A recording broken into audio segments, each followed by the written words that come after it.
वालेकुम dear students, आज हम लोग स्टार्ट कर रहे हैं चैप्टर 2 जिसका नाम है क्वाड्रेटिक इक्वेशन एंड इनइक्वालिटीज़। हमने चैप्टर 2 में क्वाड्रेटिक इक्वेशंस को सॉल्व करना है और उनके साथ हम इनइक्वालिटीज़ को भी सॉल्व करेंगे। तो देखते हैं, सबसे पहले हमारे पास यहाँ डेफिनेशन है अलजेब्रिक एक्सप्रेशन। अलजेब्रिक एक्सप्रेशन हमारे पास क्या होता है? कम्बिनेशन होता है constant variable joined with the sign of arithmetic operation.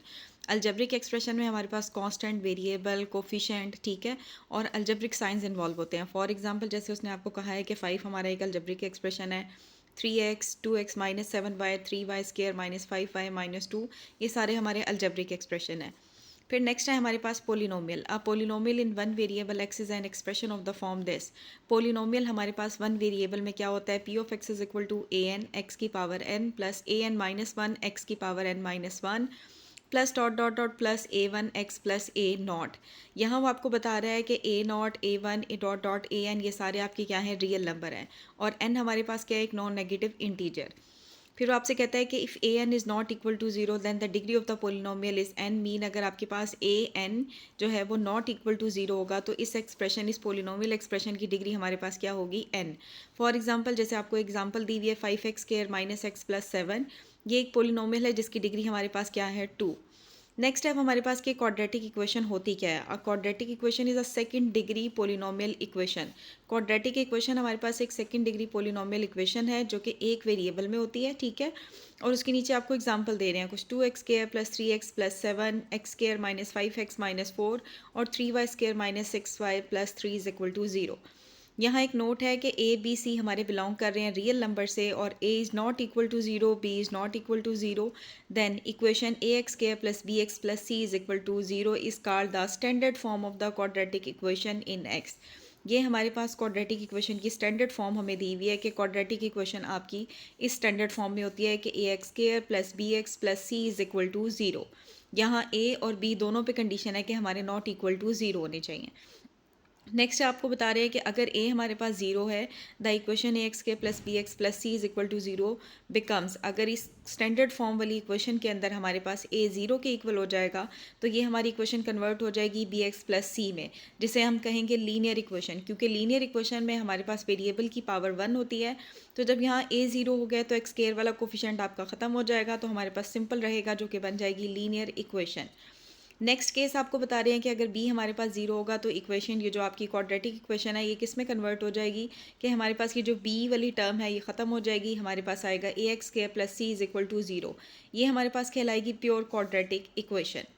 तो हमने क्वाड्रेटिक इक्वेशन की डेफिनेशन देख ली है, उसकी स्टैंडर्ड फॉर्म देख ली है। अब है हमारे पास क्वाड्रेटिक इक्वेशन का सोल्यूशन।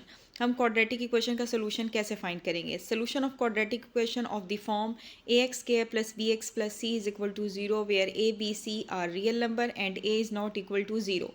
यहाँ उसने सिर्फ ए पे कंडीशन इसलिए लगाई है क्योंकि अगर ए नॉट इक्वल टू जीरो होगा तभी आपकी क्वाड्रेटिक इक्वेशन रहेगी। अगर ए हमारा जीरो के इक्वल हो गया तो ये क्वाड्रेटिक इक्वेशन नहीं रहेगी, ठीक है। तो सबसे पहला मेथड है क्वाड्रेटिक इक्वेशन को सॉल्व करने का, वो है factorisation method. The solution of a quadratic equation by factorisation is based on the following result.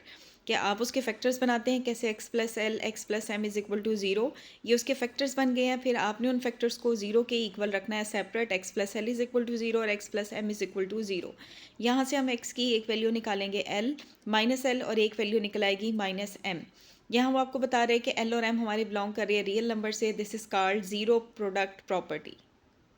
यहाँ नेक्स्ट पेज पे आपको एक बॉक्स दे रहा है डू यू नो का। Every quadratic equation at most two roots. आपके पास जितने भी क्वाड्रेटिक इक्वेशन होंगे उनके दो रूट्स होंगे, क्योंकि क्वाड्रेटिक इक्वेशन में वेरिएबल की पावर 2 होती है तो उसके दो सोल्यूशन निकलेंगे। नेक्स्ट हमारे पास एक नोट है, an equation in which variable appear in the denominator. ऐसी इक्वेशन जिसमें आपका वेरिएबल डिनोमिनेटर में अपेयर हो ऑफ वन और मोर term is called fractional equation. तो उस इक्वेशन को कहेंगे कि फ्रैक्शनल इक्वेशन है हमारे पास। जैसे आपके पास देखेंगे है 2x ओवर 5 है माइनस 6 ओवर एक्स है इज इक्वल टू 3 ओवर 7। यहाँ x आपका नॉट इक्वल टू ज़ीरो है। सेम हमारे पास क्या है, x plus 3 over x minus 1 is equal to 2x minus 1 x plus 5। यहाँ x के ऊपर कंडीशन लगी हुई है कि x आपका 1 और माइनस 5 नहीं होना चाहिए। तो दोनों हमारे पास एग्जाम्पल हैं किसकी? फ्रैक्शनल इक्वेशंस की। नेक्स्ट स्टेप हमारे पास एक मेथड हो गया हमारे पास फैक्टराइजेशन। अब दूसरा मेथड है क्वाड्रेटिक इक्वेशन को सॉल्व करने का, वो है कंप्लीटिंग स्क्वायर मेथड।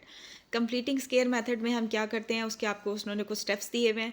सबसे पहला स्टेप है simplify equation so that the term in x square and x are on the one side of the equation. कि आपने सबसे पहले काम ये करना है कि एक्स स्क्वायर और एक्स वाली टर्म्स को एक साइड पे कर लेना है और जो कांस्टेंट टर्म है उसको एक साइड पे कर लेना है। उसके बाद नेक्स्ट स्टेप क्या है कि जो हमारे पास एक्स स्क्वायर के साथ कोफिशिएंट दिया हुआ है उसको इक्वेशन की दोनों साइडों पे आपने डिवाइड कर देना है। ठीक है, ये डिवाइड कर दिया है। उसके बाद तीसरा स्टेप क्या है कि add to each side of the equation the square of half of the coefficient of x. कि जो आपके पास कोफिशिएंट है एक्स के उसके हाफ को आपने दोनों साइडों पे क्या करना है, ऐड कर लेना है। ठीक है, ये एग्जांपल हमें दी हुई है ना, देखें अब इसका हाफ हमारे पास क्या है, एक्स का कोफिशिएंट हमने लेना है। एक्स का कोफिशिएंट है 10/3। इसका हाफ हमारे पास क्या है, मीन इसको 2 पार्ट्स में डिवाइड करना है, मीन 1 2 से डिवाइड करना है और उसका आपने लेना है स्क्वायर। तो देखें इसकी कटिंग हो सकती है 2 1 दा 2 2 5 दा 10। तो हमारे पास सिर्फ क्या बचेगा, 5/3 का स्क्वायर। तो इस स्क्वायर को हमने इक्वेशन की दोनों साइडों पे ऐड करेंगे, हमारे पास लेफ्ट साइड पे फॉर्मूला कंप्लीट हो जाएगा, राइट साइड पे हम कैलकुलेशंस करेंगे। ठीक है, उसके बाद आपके पास यहाँ स्क्वायर आएगा, दोनों साइडों पे स्क्वायर रूट अप्लाई करके आपके पास क्या होगा, प्लस माइनस में एक्सप्रेशन ओपन होगा। फिर आप उसे एक बार प्लस से वैल्यू फाइंड आउट कर लेंगे और एक बार नेगेटिव से वैल्यू फाइंड आउट कर लेंगे। तो ये था हमारा सेकेंड मैथड। तीसरा मेथड है हमारे पास क्वाड्रेटिक इक्वेशन को सॉल्व करने का, वो है क्वाड्रेटिक फॉर्मूला। हम एक फैक्टराइजेशन हमने देखी है, हमने कंप्लीटिंग स्क्वायर देखा है और लास्ट हमारे पास क्वाड्रेटिक फार्मूला आ गया। क्वाड्रेटिक फार्मूला आपके पास क्या है, क्वाड्रेटिक फार्मूला हमारे पास अगर हम स्टैंडर्ड फॉर्म देखें तो ये होती है क्वाड्रेटिक फार्मूले की standard form, x is equal to minus b plus minus under root b square minus 4ac/2a। ये हमारे पास क्वाड्रेटिक फार्मूला। हमें पता है कि स्टैंडर्ड फॉर्म हमारे पास क्या होती है, a x square plus b x plus c is equal to 0। तो इस स्टैंडर्ड फॉर्म से हम ए बी और सी की वैल्यू फाइंड आउट करेंगे और फिर क्वाड्रेटिक फार्मूले के अंदर वैल्यूज पुट करके हम यहाँ पे एक्स की दो वैल्यूज़ निकालेंगे, एक प्लस के साथ इसको सॉल्व करके और एक माइनस के साथ सॉल्व करके।